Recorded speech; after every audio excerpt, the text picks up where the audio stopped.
조선일보는 아사히 신문과 니혼게이자이 신문 등을 인용해 세계 3위인 일본의 국내 총생산 GDP가 독일에 55년 만에 처음으로 추월당할 가능성이 크다고 보도했습니다. 국제통화기금 IMF가 예측한 일본의 지난해 GDP가 4조 2,309억 달러, 독일이 발표한 지난해 독일의 GDP가 지난해 평균 환율 기준 4조 5천억 달러라서 만약 다음 달 발표되는 일본의 지난해 실제 GDP 수치가 IMF 예상대로 나올 경우 독일의 1968년 이후 처음으로 일본을 앞서게 됩니다.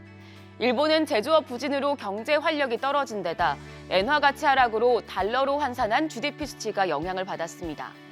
독일도 경제 상황이 좋지는 않지만 이 순위는 명목 GDP를 기준으로 삼은 분석이어서 에너지 가격 상승에 따른 독일의 기록적 고물가가 변수에서 빠진다는 점도 3, 4위 역전에 한몫했다는 분석이 나옵니다.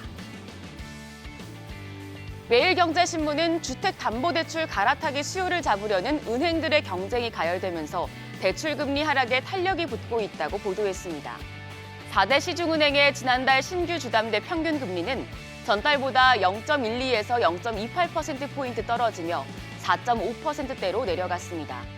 자금 조달 비용 지수 코픽스와 은행채 금리가 내려간 데 더해 지난 9일부터 대환대출 플랫폼에서 아파트 주담대 금리를 비교해 저렴한 상품으로 갈아탈 수 있게 된 영향입니다. 대출 갈아타기 수요를 노리는 은행들이 마이너스 가산금리를 적용해 은행채 5년물 금리보다 낮은 3%대 중반의 혼합형 주담대 금리까지 등장하고 있습니다. 매일경제신문은 현대차그룹이 중국 충칭 공장을 3천억 원에 매각했다고 보도했습니다. 현대차의 중국 합작법인인 베이징현대는 충칭 공장을 충칭시 량장신구 소재 위프 공업단지 건설 유한공사에 지난해 말 16억 2천만 위안, 우리 돈 약 2,990억 원에 매각한 것으로 전해집니다. 베이징 1공장에 이어 2년여 만에 중국 현지 공장을 또 처분한 것으로 이로써 2002년 현대차가 중국에 진출한 이후 5곳까지 늘어났던 생산 거점은 3곳으로 줄어들게 됐습니다. 현대차는 충칭 공장에 이어서 창저우 공장도 이르면 연내에 정리할 방침입니다. 현대차의 중국 판매량이 2006년을 기점으로 급격하게 축소하는 추세인데요. 현대차는 과잉 설비 문제를 해소해 영업 손실을 줄이고 고성능 고급화와 현지 맞춤형 생산 전략으로 돌파구를 마련한다는 계획입니다. 다음으로 조선일보 보겠습니다.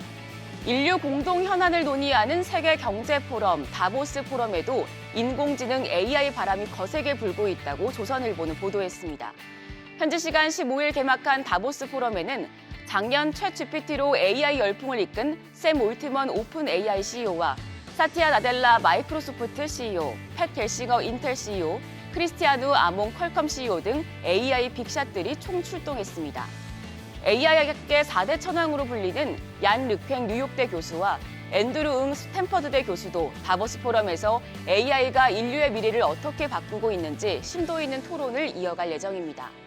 다보스 포럼 개막에 맞춰 글로벌 기업 CEO들을 대상으로 한 AI 관련 설문조사 결과도 공개됐습니다.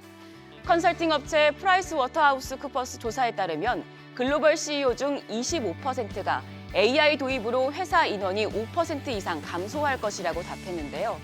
생성형 AI로 인해 일자리가 감소할 가능성이 가장 높은 업종으로는 미디어와 엔터테인먼트가 꼽혔고 CEO 중 46%는 생성형 AI가 향후 1년 내로 기업의 수익성을 향상시킬 것이라고 답했습니다.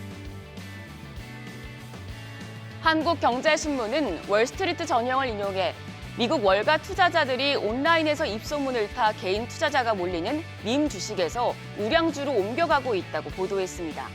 월스트리트 저널은 일부 투자자들이 최근 들어 밈 주식이나 비트코인 대신 성장성과 안정적 수익, 탄탄한 재무제표를 갖춘 우량주를 찾고 있다며 골드만삭스와 UBS, 웰스파고 등 글로벌 투자은행들이 우량주 매수를 적극 추천하고 있다고 전했습니다. 올해 미국 경제 성장세가 둔화할 것이란 전망이 우세한 가운데 우량주가 탄탄한 펀더멘털을 바탕으로 경제 성장세가 둔화할 때 상대적으로 높은 성과를 낸다는 점에서 주목받고 있습니다. 다만 개별 우량주가 모두 높은 수익률을 보장하는 것은 아닌데요. 벤 존슨 모닝스타 애널리스트는 개별 우량 종목보다는 펀드 투자 등을 활용하는 게 낫다고 추천했습니다. 마지막으로 매일경제신문은 국제 금값 상승세가 이어지자 금 가격을 추종하는 상장 지수펀드 ETF에 돈이 몰리고 있다고 보도했습니다. 신한은행에 따르면 국제 금 가격은 16일 기준 1트릴리온스당 2,049.62달러로 석 달 새 13%나 뛰었습니다. 금값은 미국의 기준금리가 인하될 것이란 기대감에 전반적인 상승세를 이어가고 있습니다. 금을 골드바 등으로 현물로 살 수 있지만 거래 편의성 때문에 ETF를 활용해 주식처럼 금을 거래하려는 투자 심리가 이어지는 분위기입니다. 특히 금 현물 가격을 따라가는 종목이 금 선물 관련 ETF보다 수익률이 월등히 주목받고 있습니다. 지금까지 조간 브리핑이었습니다.